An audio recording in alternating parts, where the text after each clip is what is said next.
Okay, on the show today, the legend that is Leslie Kaminoff, senior yoga teacher, co-author of the book Yoga Anatomy, co-founder of the Breathing Project. His Yoga Anatomy online, yogaanatomy.net project's very good. He is fun, he's smart, he doesn't mess around. Leslie, it's nice to have you on the show. Thank you, Mark. That's one of the best intros I've ever had. Cut the crap, isn't it? It's the main things, and I've always liked your style. Your book is pretty much on you and Amy Matthews' book is on the shelf of pretty much every yoga teacher in the world, right? It's like one of the best-selling yoga anatomy books.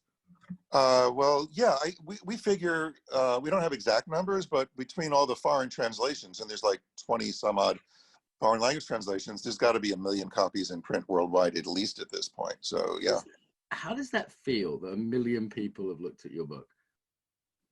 Terrifying, because we're just putting the finishing touches on the revisions for the 3rd edition. Yes. And what's terrifying is that those words that we typed 10 years ago, which we would never say the same way today, are out there, and that's the, I mean, if you're live teaching, you can change your opinion. You can say whatever, oh, I was teaching this last year, but now I have these other thoughts, and, people cut you some slack. But, when you put it in print and it's printed on the page in ink and it's on all those shelves and it's in all those teacher training programs, that's a whole other level. I say this when I teach workshops. It's like, if I do my job, you're going to have a few ahas, and that's what keeps us going. That's what fuels us. Those aha moments, right? I mean, that's before. But what we have to look at is the fact that the ahas are really made up of all the little uh-ohs that happen along the way. And the uh-ohs are the things like, oh, wow, that thing's really attached there, or that's really the shape of that, or that thing isn't the way I thought it was, and I need to change not just what I'm doing in my own practice, but what I'm teaching people to practice if I'm a teacher. And then if you're a teacher trainer, then that's like an exponentially bigger uh-oh, because it's what you've trained people to say when they're training other people. Well, think of the position Amy and I are in. We wrote the book that the teacher trainers use to train people to teach other people with. So, it's terrifying. Yeah. I think it's what makes books both special, and even today books are special. Like, I'm just working with my publisher on the 2nd book, and looking at the front cover, because it's making permanent the word, Yeah. And that is a sort of magical property in a way, and it's scary that it's there. I mean, someone actually held up my book in one of a lecture I was doing, and argued against me using my own point, and sort of said, well, you said, and then in chapter 7, I was like, oh, I can't even remember saying that, but cool. Yeah. It was a funny thing. They were using past me against me, and it was a strange phenomenon.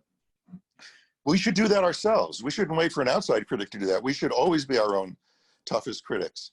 And Amy and I are, when we work together, we're like that, because we push back against each other's way of thinking and language, and it's been a very fruitful collaboration. But when we sat down to do this 3rd edition, we were literally looking at the way we thought about things 10 years ago. And the thing was published in 2011, the 2nd edition, and we had written it the year before. So it's, if you haven't evolved your point of view, right, something seriously wrong with you as an educator.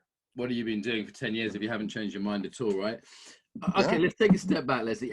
How did you get interested in yoga, anatomy? How did this begin? Just give us the basics, because a little bit of your story before we go back into the topics. Well, I took my first yoga class in 1978. So I was 20. And I was at the invitation of my father, who was having kind of a midlife crisis. And he was trying to turn his life around. And one of the things he was doing was yoga, and he found it very beneficial. And so he invited me to a class right here in New York on 24th Street at the Shivananda, which is still there. I don't think it's open, but it's still there. And I took my first class there. And the thing that got me was the Shavasana, the final relaxation. I don't think I had ever really, on purpose, relaxed before. I mean, you're exhausted at the end of the day, you lie down, you go to sleep, and that's what you do when you lie down, but, you think about it, like for a 20-year-old, having been living on my own for a few years in New York and working and just doing whatever I had to do to get by, you don't, lying down on the floor with the intention of doing something conscious Mm-hmm. inside your body was not, it had never occurred to me. And so that was transformational. That was, you could say that was my first real experience of embodiment. And what hooked you with it then? Okay, so you did this, it felt good, it was nice to have a Shavasana, you know. Yeah. It almost, don't get me wrong, Leslie, you don't seem like the type, right? Like, one reason I get on with you is your personality is a little bit closer to mine and a bit less similar to most yoga teachers, let's be honest. Like, so it depends where the teacher is from and who they hang out with, you know. I mean, I mean, I'm not a vegan. I don't, you know, I don't protest for animal rights or things like that. Well, yeah, those are opinions that everyone has them.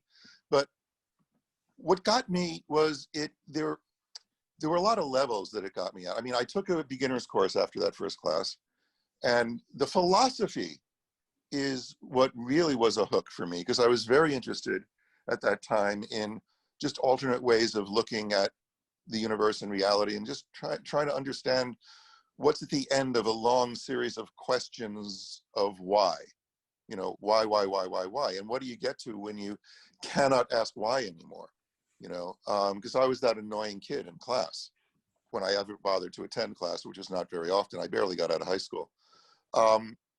So it was the philosophy. And then when I signed up for my teacher training in 1979 at the main ashram, which is up in Canada, north of Montreal, I got hooked on another level because they needed help. They were putting on this huge festival. They were organizing a big thing, pretty much, you know, the 1979 version of what you're doing. It was called the Festival of Inner Light, and they needed to build a stage. And then as I was helping them build this stage, you know, I stayed on after my teacher training longer than I had planned. You know, it was like, so who's going to be the stage manager? And they were like, what's the stage manager? And I was like, oh boy. So that's where my theater background came in, because I had a background in, you know, theater arts, and you know, I had been working in the theater and doing lighting and sound and production stuff in high school. So, you know, there was like a place for me intellectually, in terms of the practice and what it was doing for my body. And there was stuff to do that I was good at that was valued. And so I very quickly got sucked into working pretty much full time for that organization, and ended up in India, and I became a Swami, fast-track Swamidom. you're a Swami. I'm trying to imagine you as a Swami. Well, okay. Well, imagine me at 22 years old being fed up with myself and the way I'd been in life, and, you know, conducting myself in personal relationships, which is, you know, a polite way of saying I was, you know, fucking anything that could move. And I'm just so glad the internet didn't exist back then, because I mean, seriously, right? I mean, I would have been taken down ages ago with the current culture the way it is. But I wanted a break from myself. And, you know, there wasn't a very sophisticated conversation back then about this thing that we call spiritual bypassing. But, you know, I just wanted to jump all the intermediate, messy stages of figuring out why I was engaging in that behavior and just stop doing it. And, you know, the thing that they don't tell you when they hand you the Swami handbook, along with your orange robes and your secret mantra, pardon me, I have a little mucus. The thing they don't tell you is that, you know, when you announce to the world that you have given up your own freedom to make personal choices, because you surrender to the authority of the guru. So that's the obedience vow. You surrender your own finances, you know, poverty, right? And celibacy. Those are the three vows: obedience, poverty, celibacy, that you take. It's very similar to being a priest. You know, at least in the context of that organization, when you announce to the world by wearing the orange in that organization, what falls into your lap? Well, I got sent to West Los Angeles, West Hollywood, actually, on Sunset Strip, running this yoga community as a 23-year-old with all the authority. Everyone had to listen to me. I was only answerable to Swami Vishnu, and he was off doing his, you know, world tour, peace missions and all that. So basically I was in charge. I was handling more money than I'd ever seen in my life because I was in charge of the center's finances. And as far as the celibacy is concerned, apparently there seems to be nothing more attractive to members of the opposite sex than someone that's taken a vow of celibacy. And here I am. Well, that's very true. I mean, it's Yeah. one what they can't have, right? I was not prepared for any of that. Actually, I handled the authority and the money much better than I handled the celibacy thing. So basically, my son, the money, the honey, and the power, they're the three that get us all, right? I mean, they're three things that are there in a big way. And anyone that's thrust into a position of having those at a young age, who maybe hasn't yet developed the maturity, it makes sense that they're going to be tricky to handle. It's interesting, actually. The fame might be another one we could add to that list, right? Well, back then, no one was famous as a yoga teacher except for 2 or 3 people in the world. People knew who Iyengar was, and I mean, they knew who Swami Vishnu. I mean, they were mainly Indian guys, but Westerners who were famous as yoga teachers back then were very few and far between. So there wasn't. We didn't start using the term industry attached to yoga until I'd say early into the mid 90s, actually. Mm-hmm. And that was only, honestly, 10 years after the word industry got attached to the word fitness. The fitness industry itself was only a decade old when it sort of sucked yoga into it. And I was present for both developments. In LA for the fitness thing in the early 80s, because I was working eventually in sports medicine, because I did develop an interest in anatomy. And when I left the Shivananda organization, I went to work for a rather famous doctor, a chiropractic orthopedist named Leroy Perry, who had just started a place called the International Sports Medicine Institute. And that's where I got a lot of my exposure to things like body work, myofascial release, physical rehabilitation, biomechanical analysis, and just seeing a buttload of x-rays every day. Everyone who walked in that door was given full spine AP lateral x-rays. And where I was working was right next to the x-ray station. I wasn't working there as a yoga person. I was working there as a technician doing microelectrical therapy, because I picked up this, skill set of working with these emerging instruments then, which is sort of like microelectrical acupuncture. And so that's how I originally got my foot in the door. But right around then, fitness was exploding. You had a lot of these streams that came together geographically in Los Angeles at the time. You had the fitness culture was developing out of the running craze. Bodybuilding had gotten a lot of attention because of Schwarzenegger and pumping iron and all of that. And you had the Gold's Gym guys who were coming in to get fixed by Leroy because they were always injuring themselves. But that morphed into weight training for your average guy on the street because of Nautilus. That got invented because Nautilus, yeah. And people they might not realize that fitness was invented in the modern context as a thing. It was. Now, yes, there were gymnasiums in ancient Greece, blah, blah, blah, but it was really only as I was a child that, I remember my parents getting hold. We were a bit slower to catch on in rural Cambridgeshire in England, that they were like, okay, we need to be fit as a family. And here's your tracksuit. And it was a thing then. And older generation just going, what are you talking about? What is this? Why are you jumping up and down to aerobics? Add something extra to the way we're living our modern lives to not die of a heart attack in your 40s. Because Dr. Cooper's work on aerobics had been out for a while, and people don't realize the term aerobics was coined by researchers who were saying, okay, if you're this age, this gender, you need to get your heart rate up to this working zone to have heart health. That was aerobics. So yeah, that all came together with Nautilus, which let people work out with weights without killing themselves, because free weights are just dangerous, even for people who know how to use them. And the one factor you cannot overlook, Jane Fonda. She was a huge influence on the development of the group fitness movement, and people were doing it at home with their VHS tapes. They were buying VCRs just to play Jane Fonda's tape. She's the only non-engineer to win a Lifetime Achievement Award from the Electronic Engineering Association because of how many VCRs she sold. Wow. Right? And she was just down the block in West LA from where we were. LA really was the epicenter for it, as far as I can tell. Things like people don't even, the word Nautilus isn't famous now in England, but every gym you go to has those machines with the weights. You put in the pin, there's the wires. Right. That's the development. And don't forget, 1984, what was happening in Los Angeles? Olympics. Exactly. So all of that was coming together. And that's really was some of the really strong origins of the fitness industry. And then I was present in the same sort of ground zero way when 10 years later, fitness industry turned around and looked at yoga, the way yoga was starting to be practiced, which was like Ashtanga Vinyasa influence. It's like, whoa, people are sweating.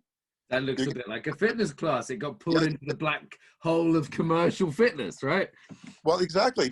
And for a time, believe it or not, this is hard to believe given the current situation, for a time there, the demand for yoga teachers far outstripped the supply because Yeah, I've heard this in England as well. People saying I was one of the first 10 Ashtanga teachers in England I've interviewed, and they said they were just so busy they just couldn't possibly do enough classes, and they could charge crazy rates, you know, for one-on-ones. And as you said, again, this might surprise young yogis listening to this, that there was a time when yoga wasn't associated with fitness.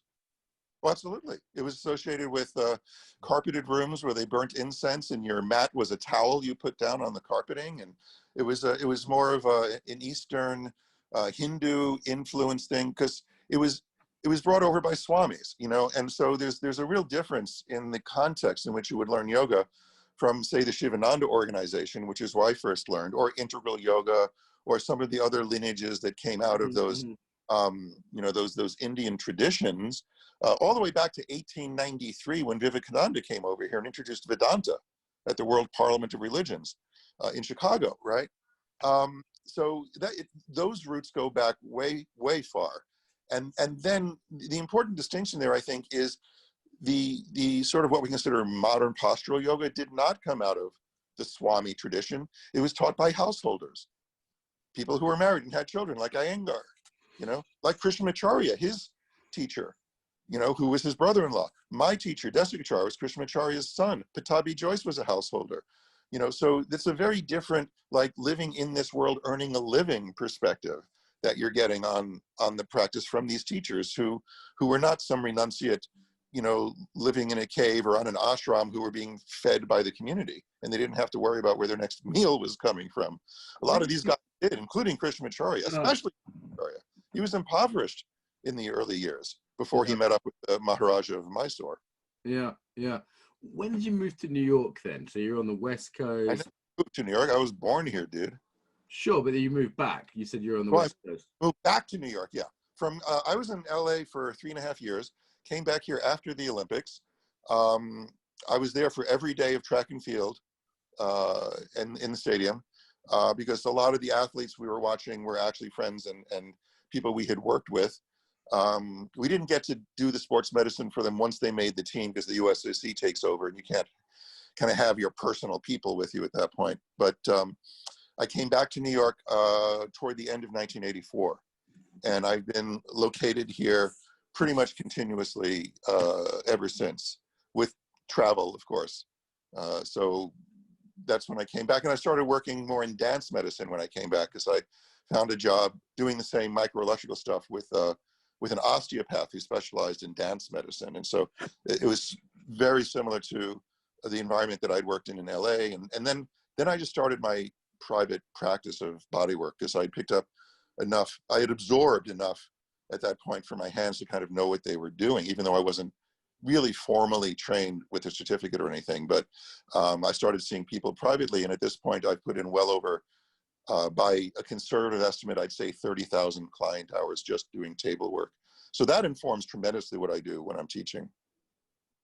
All the hands-on work you've done. Yeah. And interestingly, it informs most especially the ways of teaching that don't involve or can't involve hands-on work like what we're doing now. Because it's like, well, if I wanted to give this person this experience with touch, how can I translate that into something they can embody with themselves if they're maybe in their living room halfway around the world with just a Zoom connection? So that's part of what I'm going to talk about in one of my presentations.